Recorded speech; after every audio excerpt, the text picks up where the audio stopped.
Este programa é um oferecimento de Helva Farma, farmácia de manipulação e homeopatia. Oracred, crédito consignado. Sebrae, venha ser um profissional de sucesso. Moderna Móveis, fabricação própria e sob medida para sua empresa. Panificadora Trigos de Ouro, a qualidade tem o nosso sabor. Óticas Diniz, óculos, armações e lentes das melhores marcas. Corpus, centro de estética, está no ar. Tirando Dúvidas com Magali Picarelli.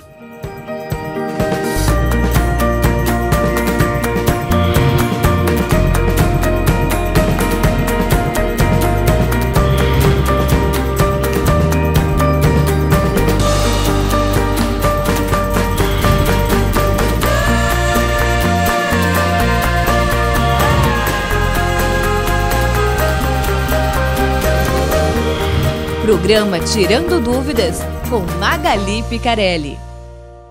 Bom dia, meus queridos amigos e amigas telespectadoras. Nós hoje, com Tirando Dúvidas, nós vamos entrevistar alguém que tem feito um grande trabalho aqui no nosso estado.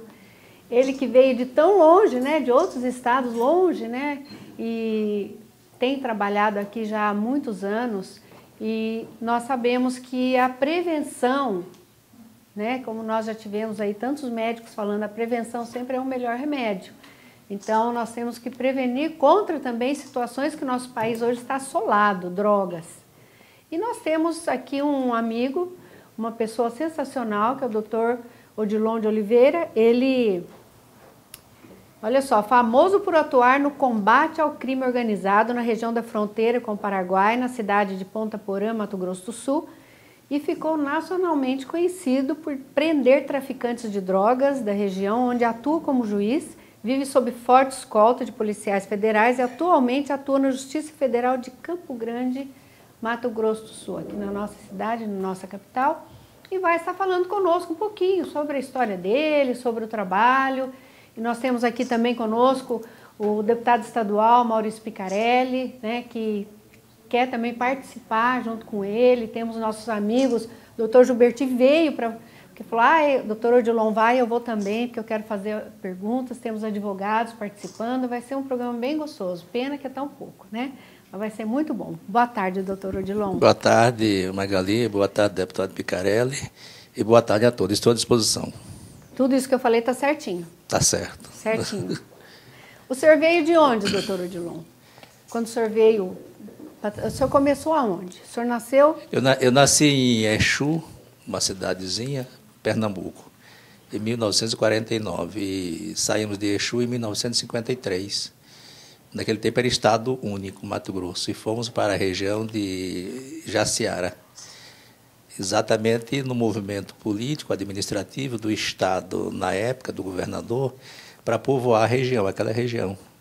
Então, nós viemos vários irmãos para povoar aquela região e cada um tirou um lote de terra ali de 5 hectares, 10 hectares e assim a gente foi criado ali. Que bom, ó, já veio para trabalhar, né? Foi trabalhando. E aí, Maurício? Muito bem, ele falou de Exu, me lembrei de que naquela sua cidade lá parece que tinha uma guerra entre famílias.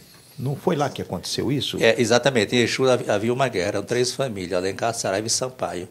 Depois, os filhos foram saindo para estudar e cresceram na vida com relação à educação e houve uma conscientização melhor e, enfim, essa guerra praticamente terminou. E o senhor viu, quando o senhor era criança, né, e observou alguma situação lá? Não observei, porque quando eu saí de Exu eu tinha 4 anos, não me lembro de nada de Exu. Me lembro agora porque voltei lá, no centenário de Luiz Gonzaga, eu fui homenageado em Exu, e voltei e fui conhecer Exu e conhecer aquela gente sofrida. E então eu, assim, com os próprios olhos, eu não testemunhei nada com relação a esse desentendimento entre aquelas famílias. Mas o trabalho do senhor aqui ganhou assim muito corpo e falou, doutor Odilon está muito famoso, está famoso pelo trabalho que ele tem desenvolvido aqui, né? Especialmente em relação a essa tortura que tem torturado e destruído muitas famílias, que é a droga, né? Os traficantes. E ele fez um grande trabalho. Claro que ele tem que andar escoltado, né? Porque mexe com coisas perigosas.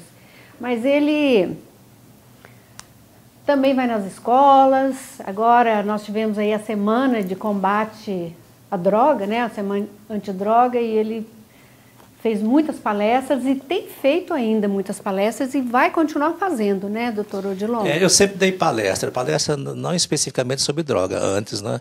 Agora eu estou focando a atenção nas famílias, nas famílias e nas escolas. Eu estou desenvolvendo uma programação já oficial com a municipalidade, então nós estamos percorrendo já 96 escolas municipais de Campo Grande e vamos também fazer uma parceria com o governo do estado para a gente percorrer as escolas estaduais. A família é o direcionamento de toda pessoa humana. A família tem que saber e estar consciente do seu verdadeiro papel nesse mundo de violência, e as escolas também. Muitas vezes o professor está dando uma aula, está achando que apenas está ensinando a ler, a escrever, ou ensinando geografia, ou ensinando direito, ou outra disciplina qualquer. Mas, ao mesmo tempo, ele está prestando um grande serviço à sociedade, que é preparando aquela pessoa para os embates da vida. Então, esse casamento, família, escola, tem que ser indissolúvel. O deputado Picarelli, ele sempre nas suas palestras e até na televisão, ele fala que a família está em perigo. A família está em perigo, assim, em vários sentidos, e esse é um deles. E o Maurício quer falar alguma coisa sobre isso? Sim, antes de falar da atividade do doutor Odilon nas palestras, eu gostaria, curiosidade, né, doutor? Como que, se o senhor contasse um pouquinho a sua vida, né? Porque o senhor tem um histórico de lutas, de situações que o senhor viveu para chegar onde o senhor está hoje, né? Então a população hoje fica curiosa para saber, puxa vida, como que o doutor Odilon, que veio lá do Nordeste, estudou, se tornou advogado, hoje é juiz federal, tão famoso.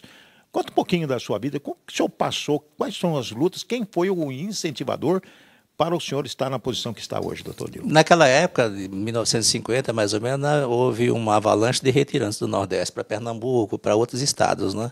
Logicamente, a procura de sobrevivência. E a gente veio também nessa avalanche. Alguns tios, que eram 12 irmãos, que meu pai tinha, já tinham vindo na frente para São Paulo.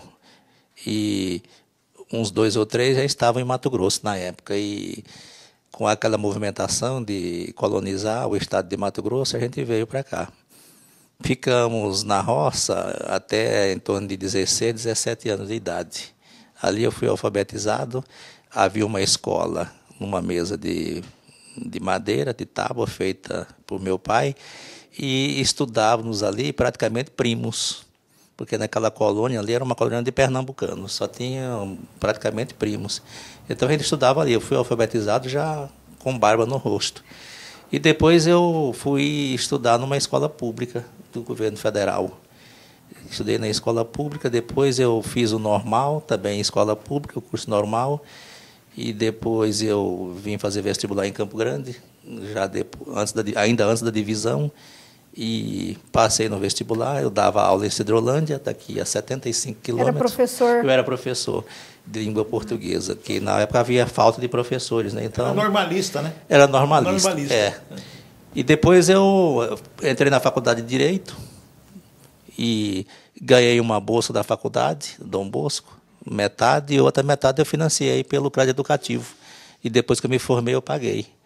Depois que eu me formei, logo eu fiz concurso, né? Fiz um concurso para procurador federal, fui aprovado, em segundo lugar, assumi.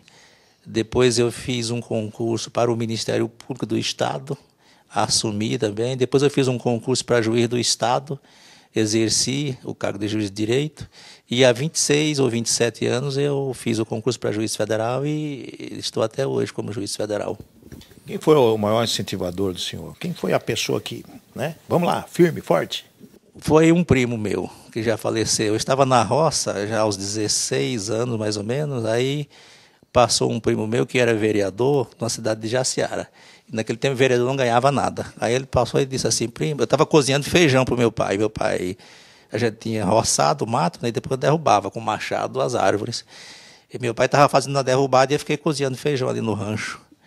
Aí ele passou e falou, primo, você não quer sair dessa vida? Vamos estudar. Eu falei, eu quero.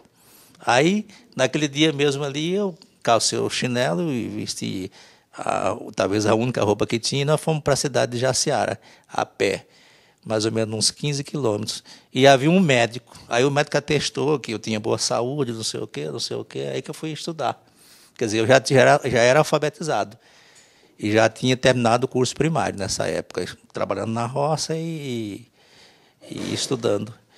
Então, essa pessoa que já partiu, para mim, foi um grande incentivador. E a minha mãe também me incentivou muito. Meu pai não, meu pai, ele queria que, com aquela formação rude dele, do sertão, ele achava que o melhor caminho era a roça. E na concepção dele estava certo, e até hoje eu acho que a concepção dele, para ele, estava correta. E, assim, ser advogado na ciência do direito, como que foi essa aptidão, essa vontade do senhor? Depois que eu comecei a fazer o 2º grau, eu assisti a alguns júris e vi aqueles advogados falantes. E aquele primo meu, ele é uma pessoa mais ou menos letrada, só tinha o primário, mas na época era letrado, né? E ele falava de advogados que faziam defesa, não sei o quê, e eu fui assistir aquilo e achava bonito advogado falar. Aí resolvi fazer direito. E tinha uma tia minha que falava, mas como é que você vai fazer direito para ser advogado? Você é um mocorongo, nasceu na roça e vive na roça até hoje. Aí ela viu. Como que faz, aí né? depois ela não chegou, ela me viu juiz federal. Aí ela tinha engraçado que ela tinha um sino que o marido dela havia comprado esse sino em 1935 para amarrar no pescoço de uma cabrita que dava leite para aquela pessoa que me incentivou, que era o filho dela, que já morreu. Ela falou, meu filho, isso aqui foi adquirido quando o Juvenal nasceu. O Juvenal chamasse a pessoa. E aí contou a história. E você vai fazer um júri e vai pedir silêncio com esse sino aqui. Depois ela morreu e não viu fazer o júri com aquele sino. E fez? Eu fiz o júri, eu fiz. Com o sino. O doutor Gilberti está ali também, está ansioso, ele diz que a ansiedade é próprio, né? Porque ele quer fazer uma pergunta. Doutor Odilon, é bom estar aqui, é bom te ouvir falar. Eu nunca me canso de te ouvir falar. Sou um admirador da sua luta, sou um admirador, né? E eu queria fugir um pouquinho, né? O pessoal já tomou conhecimento das tuas dificuldades e da luta que foi para chegar aqui. Mas aí eu queria fazer uma pergunta do que nós estamos vivenciando hoje. O senhor como juiz, eu como psiquiatra. Frequentemente nós vemos pessoas com quadros psicóticos, nós vemos pessoas com dependência grave e que não têm onde ser atendido. Em determinados momentos, as famílias vão atrás do Ministério Público e pedem a intervenção do Ministério Público. E aí, às vezes, consegue, seja uma internação compulsória ou, às vezes, já antes, com indicação de internação involuntária. E hoje nós vemos uma disputa muito grande entre o Ministério e a OAB sobre a internação involuntária e compulsória. Alguns segmentos da OAB dizem que a internação involuntária e a internação compulsória ferem os direitos da pessoa, enquanto que outros defendem que o primeiro direito que a pessoa tem é de ser tratada. Eu gostaria de ouvir a sua opinião sobre isso. Doutor Gilberti, esse tema está preocupando, trazendo muitas discussões, efetivamente, muitos debates. E é bom que a sociedade efetivamente participe e seja mobilizada para discutir isto. Eu, a princípio, eu sou favorável à internação compulsória, sim. Mesmo porque o dependente de droga é uma pessoa até tida pelo Código Civil brasileiro como relativamente incapaz. E depois ela pode ser até absolutamente incapaz, dependendo do grau. A pessoa, no meu entender, depois que atinge determinado grau de dependência química, ela não tem condições de se autodeterminar. Neste caso, eu sou favorável à internação compulsória. Mas aí vem uma grande pergunta, internar onde? Esse é que é o problema. Então, o Brasil tem que adotar, desenvolver essa política, sim, de internar compulsoriamente. Mas antes, o Executivo tem que construir clínicas especializadas, com pessoal especializado para internar essa gente. Não adianta fazer a simulação enganando a população, pegar aqueles doentes, os dependentes químicos, e simular que vai internar e que vai tratar, como acontece em São Paulo. Aquilo é uma enganação muito baixa, muito rasteira. Internar onde? Nós temos hoje em torno de 30 e poucos mil leitos psiquiátricos no Brasil, mas mais ou menos preparado para internar viciados em droga não chega a 3 mil. Então, primeiro tem que ter uma estrutura material e humana para internar essa gente. Depois, sim, pega compulsoriamente e interna. Acredito eu que depois de determinado tempo de internação compulsória, a pessoa vai readquirindo aquela consciência, vai refletir e vai chegar numa posição de compreensão da sua própria situação e vai aceitar a continuidade voluntariamente daquele tratamento que inicialmente foi através de internação compulsória. Então, eu sou favorável à internação compulsória, mas, resumindo, tem que ter estrutura. Em 2006, o Brasil tinha 385 mil leitos para internar, de um modo geral, no SUS. Não é só para internar velho, nem dependente químico, todas as pessoas, geral. Nós estamos em 2013, 2012, 8 anos depois, isso caiu. Houve uma redução de mais ou menos 40, 45 mil leitos. Então, a população cresce e a saúde pública vai encolhendo. Não acompanha, né, Não acompanha. Então, a realidade é essa. Foi uma pergunta bem oportuna e às vezes nós recebemos, o Maurício, a gente recebe pessoas desesperadas, eu preciso internar meu filho, eu preciso internar meu marido, meu irmão, e tem como, agora com toda essa mídia em cima da internação compulsória, tem como internar ele, né, essa internação obrigatória, eles falam, né, que vai mesmo sem querer. Eu falo, na justiça tem, mas internar onde? Porque a própria lei de tráfico, Gilberto e Magali, ela diz lá que o juiz obrigará as instituições de saúde a internar os dependentes químicos. Mas a instituição vai fazer o quê? Internar onde? No chão? Em qualquer lugar? Então, não tem como. Tem que criar a estrutura. Se não criar a estrutura, nada é feito. Tem que haver um casamento entre o Poder Legislativo e o Poder Executivo. O Poder Legislativo cumpre a sua missão de legislar, de acordo com a realidade, com os olhos na realidade, e o Poder Executivo cumpre a sua missão de executar, de dar condições, criar estrutura para se cumprir aquela previsão legal em atendimento aos anseios e às necessidades da população. Porque senão o crack, a cocaína e as drogas, de um modo geral, vão liquidar com o Brasil. Está na hora do intervalo, mas olha, é um minutinho só. Fica aí, porque está ficando bom, hein? Está ficando bom. Nós vamos falar sobre construção de hospitais para esse tipo de internação. Fica aí, voltando já já.